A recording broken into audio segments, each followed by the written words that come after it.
कृष्ण कहते हैं त्रिविधम नरकस्येदं द्वारम नाशनम आत्मा। 3 नरक के द्वार हैं, लोभ, क्रोध और काम।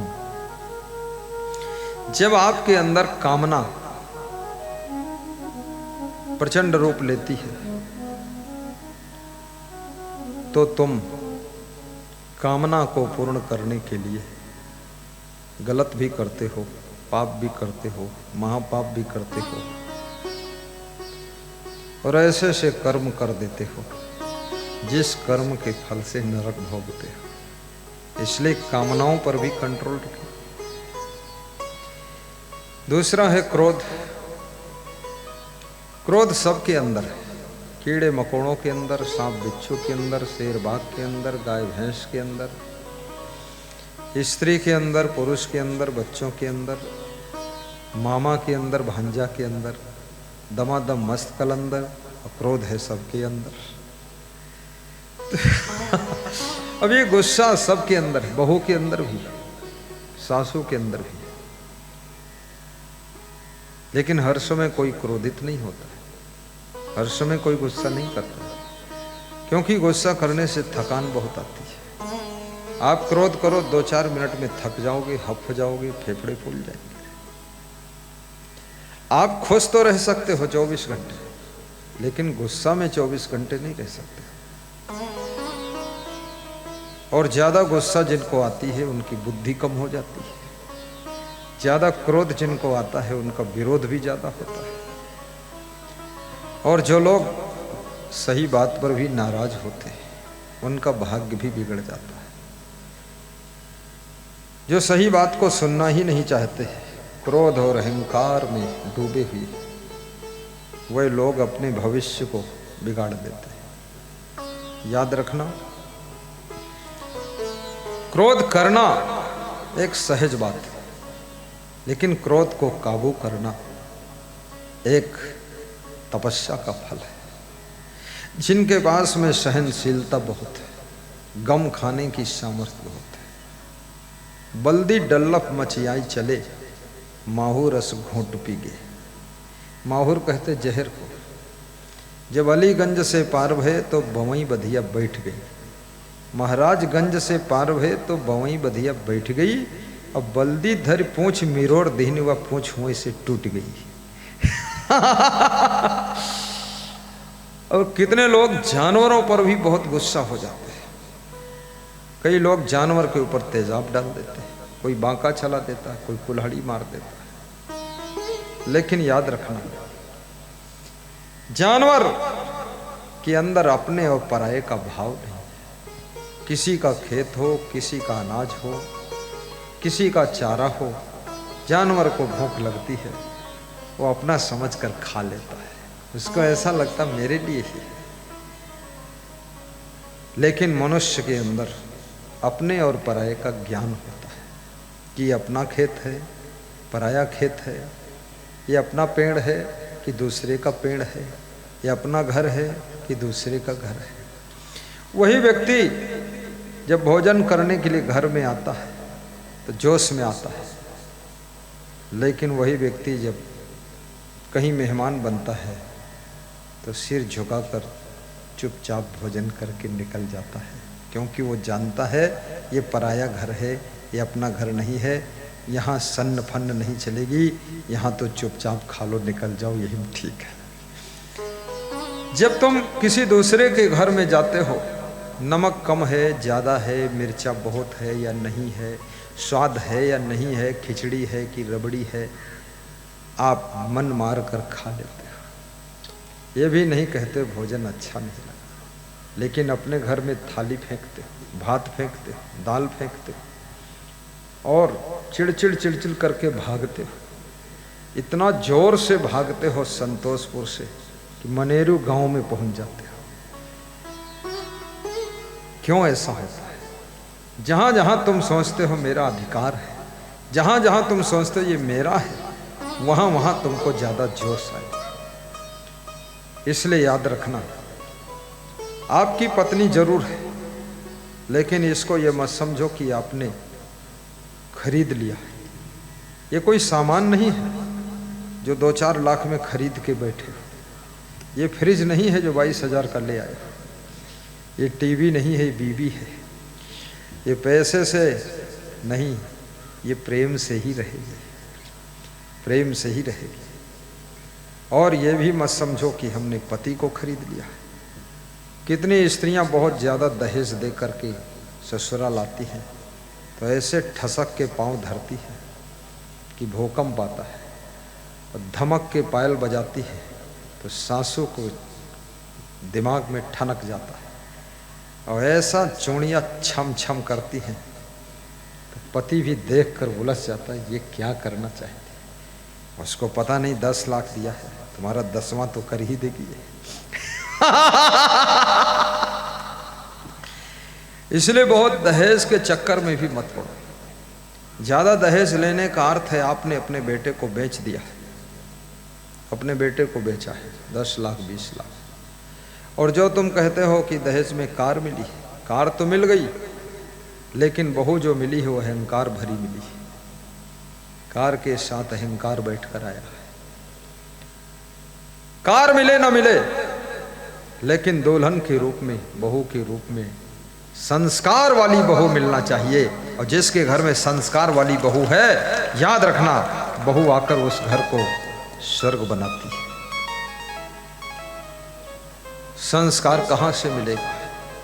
संस्कार सत्संग से मिलेगा। और सत्संग कहां मिलेगा? सत्संग संतोषपुर में मिलेगा। संतोषपुर में कौन कराएगा? संतोषपुर में मीना देवी कराएगी। मीना देवी और उनके पति श्री, क्या नाम, विजय कुमार, विजय कुमार मौर्य। खड़े हो जाओ दोनों पति पत्नी, सब देख तो ले कम से कम कौन विजय है। उधर मुड़ो, हाथ जोड़ो, सबको नमस्कार करो, तुम ताली तो बजाओ।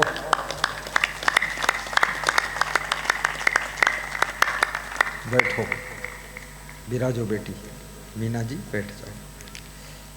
ये विजय कुमार 4 भाई है, और मीना देवी, इनके 4 देवरानी जेठानी 4 हो गई।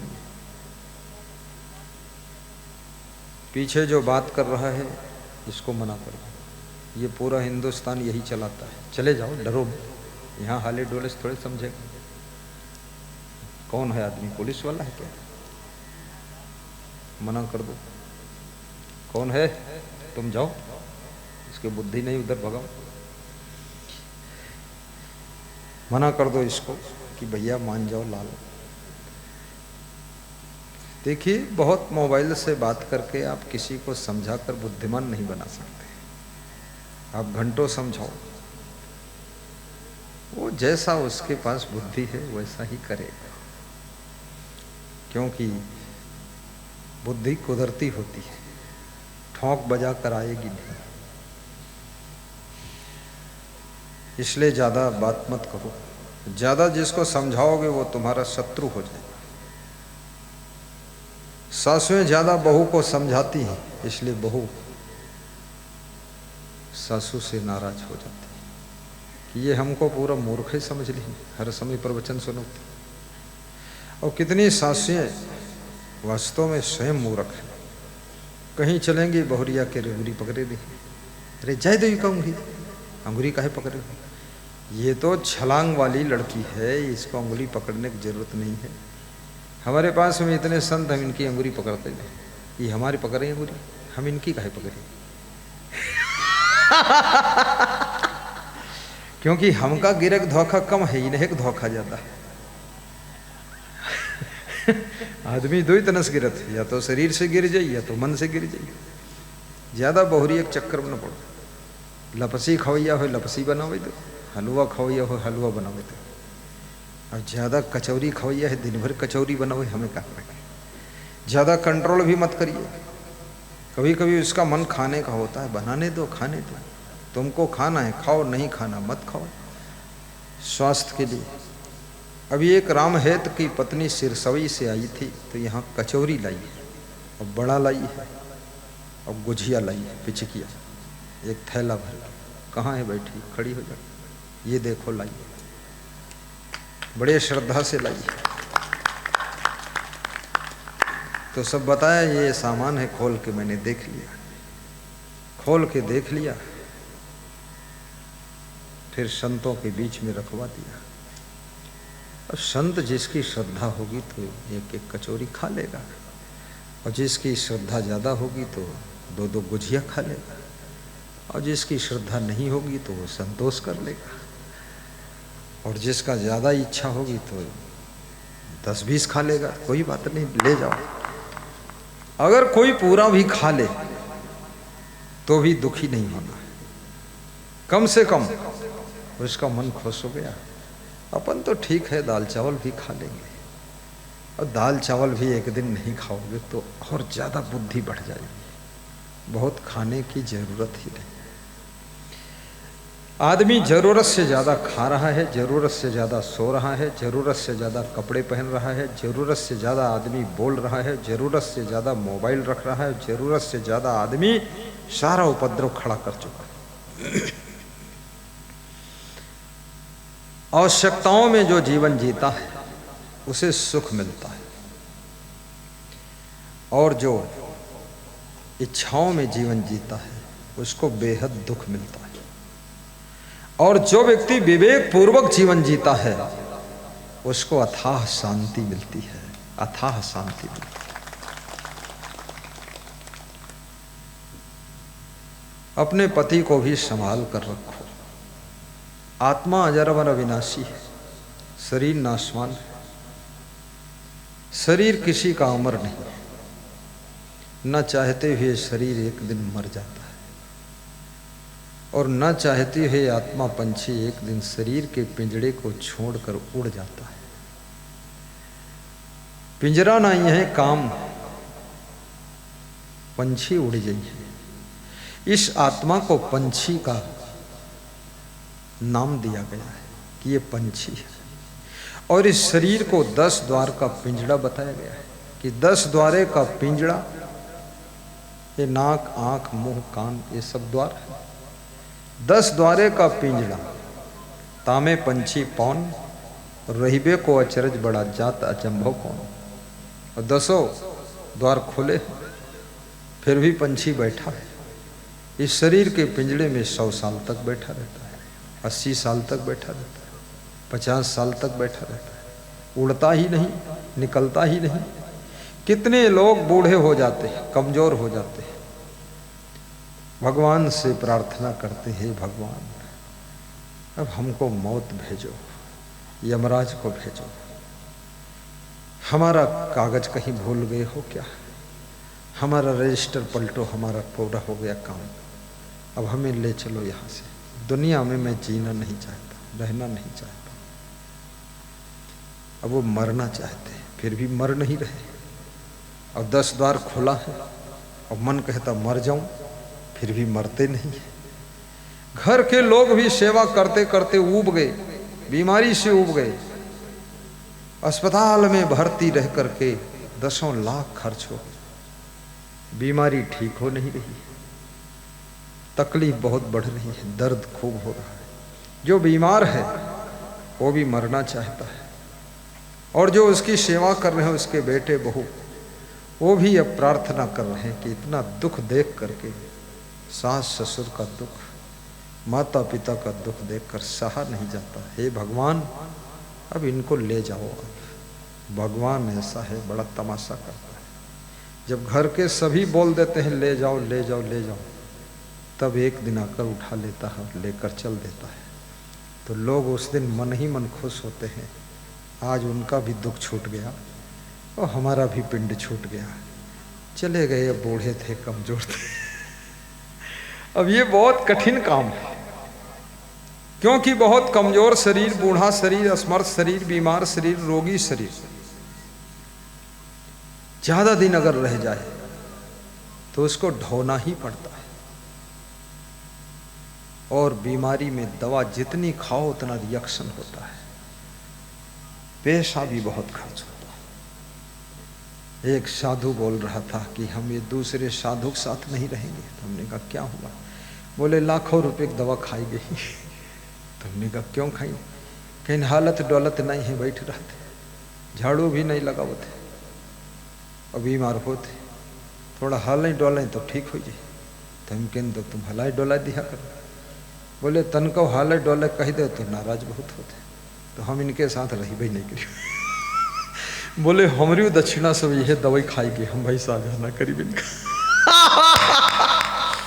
अब ये कितना साधु भी बहुत आलसी है, बहुत आदी। पड़वा है, पड़वा पड़ा रहता है, नाक बजाता रहता है, पड़ा रहता है। पड़वा नाम पड़ा क्यों उसका? पड़वा इसीलिए नाम पड़ा है कि भैंस के दूध पी लेते, थोड़ा बहुत भूसा खा लेते, फिर दिन भर पड़ा रहते, सोवा करते, नहीं सो तो हूँ आँखी मूंदे पड़ा है, तो उसका नाम पड़वा है। ऐसे मनुष्यों में भी घर घर एक एक दो दो पड़वा है, और स्त्रियों में भी दो चार पड़िया भी है। अब पड़वा और पड़िया का विवाह हो जाए तब तो पूरा घर फफोला पड़ गया। पति पड़वा और पत्नी पड़िया, अब बीच में फंसे सास ससुर और माता पिता। अभी पड़वा पड़िया कह कैसे का करें, उठता ही नहीं। पड़वा मत बनो, आप मनुष्य हो, सुंदर नर्तन मिला है तुमको, ये गंवाने के काबिल नहीं है। आप आलस्य में शरीर गंवा दो, आप गुस्सा में जिंदगी गंवा दो, आप सोने में टाइम गंवा दो, आप रोने में जिंदगी गुजार दो। तुम्हारी जिंदगी की परवाह किसी को नहीं है, तुम्हारी जिंदगी की परवाह सिर्फ तुम्हारे माँ बाप को होती है, और माँ बाप भी थोड़े दिन में परलोक जाने वाले हैं। इसलिए कृपया चेत जाइए, जाग जाइए, अन्यथा इतना भटकोगे कि रक्त के आंसू रोना पड़ेगा, और तब तुमको माँ बाप की याद आएगी कि समझाया तो बहुत पर माना नहीं। मेहनत तुम्हारा मित्र है, परिश्रम तुम्हारा दोस्त है, आलस्य तुम्हारा शत्रु है, काम चोरी दुश्मन है। आपका भाग्य बिगड़ेगा, आपका भाग्य बनेगा, आपका भाग्य सुधरेगा, आपका भाग्य नष्ट